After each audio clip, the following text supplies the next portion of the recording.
ఈ రోజుల్లో మన చుట్టూ ప్రపంచం ఎంత వేగంగా మారిపోతోందో చూస్తూనే ఉన్నాం కదా. ఒకప్పుడు బలంగా ఉన్న దేశాల మధ్య సంబంధాలు ఇప్పుడు బలహీనపడుతున్నాయి. కొత్త స్నేహాలు, కొత్త కూటములు పుట్టుకొస్తున్నాయి.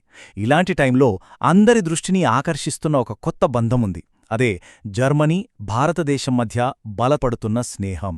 అసలు ఈ రెండు దేశాలు ఎందుకు దగ్గరవుతున్నాయి? దీని వెనుకున్న కారణాలేంటి? ఈ కొత్త కూటమి మన ప్రపంచాన్ని ఎలా మార్చబోతోందో గెలండి ఈ విశ్లేషణలో వివరంగా చూద్దాం. ఈ ప్రశ్న కేవలం దేశాలకే కాదు, మన అందరి జీవితాలకు వర్తిస్తుంది. పరిస్థితులు మారినప్పుడు మనకు అండగా నిల్చే కొత్త స్నేహితులను వెతుక్కోవాల్సి వస్తుంది. ఇప్పుడు జర్మనీ కూడా సరిగ్గా అలాంటి పరిస్థితిలోనే ఉంది. నమ్మకమైన ఒక కొత్త స్నేహితుడి కోసం చూస్తోంది. సరే, అసలు జర్మనీకి ఈ కొత్త స్నేహితుల అవసరం ఎందుకొచ్చింది? ముందుగా ఆ విషయం అర్థం చేసుకుందాం. ఎందుకంటే ఒకప్పుడు వాళ్లకు చాలా స్థిరంగా, సేఫ్గా అనిపించిన ప్రపంచం ఇప్పుడు వాళ్ళ కళ్ల ముందే కుప్పకూలిపోతోంది. దీనికి చాలా అంతర్జాతీయ కారణాలున్నాయి. ఒక్కసారి ఆలోచించండి, వాళ్ల పరిస్థితి ఎలా ఉందో. ఒక పక్కనేమో రష్యా యుద్ధం చేస్తోంది. ఇది మొత్తం యూరప్ భద్రతకే పెద్ద ప్రశ్నగా మారింది. మరోపక్క ఒకప్పటి పెద్దన్న అమెరికా ఫస్ట్ అంటోంది. ఇంకోవైపు చూస్తే చైనా తన ఆర్థిక శక్తితో ప్రపంచాన్ని కంట్రోల్ చేయాలని చూస్తోంది. ఇవన్నీ చాలవన్నట్టు యూరప్లోని దేశాల మధ్య కూడా సఖ్యత తగ్గుతోంది. అంటే జర్మనీ ఇప్పుడు నలువైపుల నుంచి ఒత్తిడినెదుర్కొంటోంది. మరిలాంటి పరిస్థితుల్లో వాళ్లు ఏం చెయ్యాలి? తమ ఆర్థిక వ్యవస్థను, దేశ భద్రతను కాపాడుకోవాలంటే వాళ్లకు ఖచ్చితంగా కొత్త మార్గాలు, కొత్త భాగస్వాములు కావాలి. అందుకే జర్మనీ ప్రభుత్వం ఇప్పుడు ప్రపంచవ్యాప్తంగా నమ్మకమైన స్నేహితుల కోసం తీవ్రంగా వెతుకుతోంది. అయితే ఈ అన్వేషణలో జర్మనీ కన్ను భారతదేశంపై పడింది. ఇది వాళ్ల విదేశాంగ విధానంలో ఒక వ్యూహాత్మకమైన మార్పుకు సంకేతం. ఇక్కడో ముఖ్యమైన విషయం గమనించాలి. జర్మనీలో ఇప్పుడు ప్రతిపక్ష నాయకుడుగా ఉన్న ఫ్రెడరిక్ మర్జ్ తను ఆసియా పర్యటనకు వెళ్ళినప్పుడు మొదట చైనాకో, జపాన్కో వెళ్లలేదు. ఆయన నేరుగా భారతదేశానికి వచ్చారు. సాధారణంగా వాళ్లు చైనా, జపాన్లకు ఎక్కువ ప్రాధాన్యత ఇస్తారు. కాని ఈసారి అలా జరగలేదు. దీన్ని బట్టే అర్థం చేసుకోవచ్చు జర్మన్ రాజకీయాల్లో ప్రాధాన్యతలు ఎలా మారుతున్నాయో. జర్మనీకి చెందిన ఒక ప్రముఖ విదేశాంగ నిపుణుడు చెప్పిన మాట ఇది. ఇది వాళ్ల కొత్త ఆలోచన విధానాన్ని ఒక్క వాక్యంలో చెప్పేస్తుంది. ఒకప్పుడు వాళ్లకు ఆసియా అంటే ముందుగా గుర్తొచ్చేది చైనా. కాని ఇప్పుడు ఆసియా అంటే వాళ్లకు భారతదేశమే కనిపిస్తోంది. ఇది కేవలం మాటలు కాదు, వాళ్ల కొత్త వ్యూహంలో భాగం. సరే, ఈ స్నేహమంతా బాగానే ఉంది.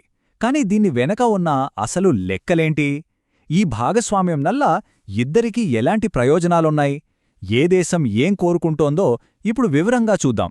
ఇక్కడ చాలా ఆసక్తికరమైన విషయమేంటంటే, రెండు దేశాల అవసరాలు ఒకదానికొకటి ఎంత పర్ఫెక్ట్గా సరిపోతున్నాయో చూడండి. జర్మనీకి స్కిల్డ్ వర్కర్స్ కావాలి, మన దేశంలో యువతకు కొదవలేదు. మనకేమో యూరోపియన్ యూనియన్ మార్కెట్లోకి ఈజీగా వెళ్ళాలి, దానికి జర్మనీ గేట్వే లాంటిది. ఇద్దరూ చైనా మీద ఆధారపడటం తగ్గించుకోవాలనుకుంటున్నారు. అన్నిటికన్నా ముఖ్యంగా ఇద్దరికీ ఒక నమ్మకమైన భాగస్వామి కావాలి. ఓ చిన్న ఉదాహరణ చూద్దాం. జర్మనీలో హెల్త్ కేర్ సెక్టార్లో నర్సులు, డాక్టర్ల కొరత చాలా ఎక్కువగా ఉంది. ఇప్పటికే మన దేశం నుంచి 1,70,000 మంది ఇక్కడ పనిచేస్తున్నారు. అయినా వాళ్ళకింకా కావాలి. ఈ సంఖ్యను ఇంకా పెంచుకోవాలని జర్మనీ చూస్తోంది. ఇది ఇద్దరికీ లాభమే కదా. ఇది కేవలం ఉద్యోగాల గురించే కాదు, రక్షణ రంగంలో కూడా సహకారం పెరుగుతోంది. మన దేశంలో 6 అత్యాధునిక సబ్మెరైన్లను తయారు చేయడానికి జర్మనీతో ఒక పెద్ద ఒప్పందం చర్చల దశలో ఉంది. దాని విలువ ఎంతో తెలుసా? సుమారు 8 బిలియన్ యూరోలు. ఇంత పెద్ద రక్షణ ఒప్పందానికి సిద్ధపడ్డారంటేనే అర్థమవుతోంది ఇద్దరి మధ్య నమ్మకం ఎంతగా పెరుగుతోందో. ఇదంతా వినడానికి చాలా బాగుంది. కాని నిజంగా ఈ బంధం నిలబడుతుందా? ఎందుకంటే గతంలో కూడా ఇలాంటి ప్రయత్నాలు జరిగినా పెద్దగా ముందుకు వెళ్లలేదు. అందుకే కొన్ని అనుమానాలు కూడా ఉన్నాయి. ఈ టైంలైన్ చూస్తే మనకో విషయం స్పష్టంగా అర్థమవుతుంది.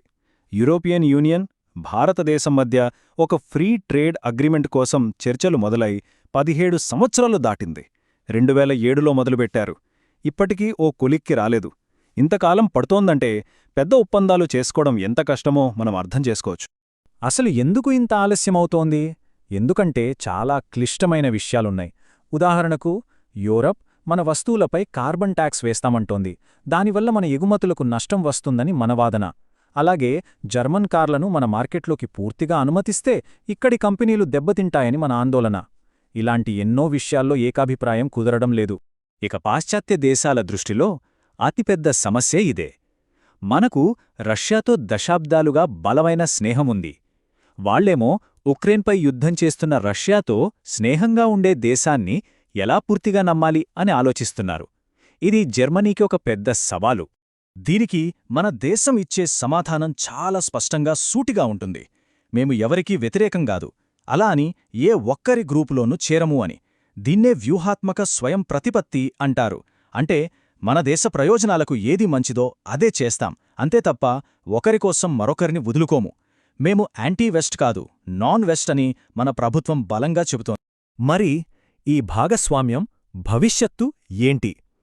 ఇది నిజమైన స్నేహమా లేక కేవలం మాటలేనా అని ఎలా తెలుస్తుంది? రాబోయే రోజుల్లో జరిగే 2 ముఖ్యమైన సంఘటనలు ఈ బంధం ఎంత బలమైనదో తేల్చేస్తాయి. మొదటిది, ఆ సబ్మరైన్ డీల్. కేవలం సబ్మరైన్లు కొనడమే కాదు, వాటి టెక్నాలజీని కూడా మనకు పూర్తిగా బదిలీ చేసేలా ఒప్పందం కుదిరితే అది నమ్మకంలో ఒక పెద్ద ముందడుగు. రెండవది, దశాబ్దాలుగా సాగుతున్న ఆ వాణిజ్య ఒప్పందం. ఈ 2 డీల్స్ కనుక ఫైనల్ అయితే ఈసారి జర్మనీ భారత్ బంధం నిజంగా చాలా సీరియస్ అని మనం నమ్మొచ్చు. చివరిగా ఈ విశ్లేషణ మన ముందొక పెద్ద ప్రశ్ననుంచుతోంది. ఈ ప్రశ్నను ఒకే రకమైన సిద్ధాంతాలు, విలువలు ఉన్న పాతకాలం నాటి స్నేహాల కన్నా పరస్పర అవసరాలు, ప్రయోజనాల మీద ఆధారపడిన ఇలాంటి కొత్త భాగస్వామ్యాలే ఎక్కువ కాలం బలంగా నిలబడతాయా? దీనికి సమాధానం కాలమే చెప్పాలి.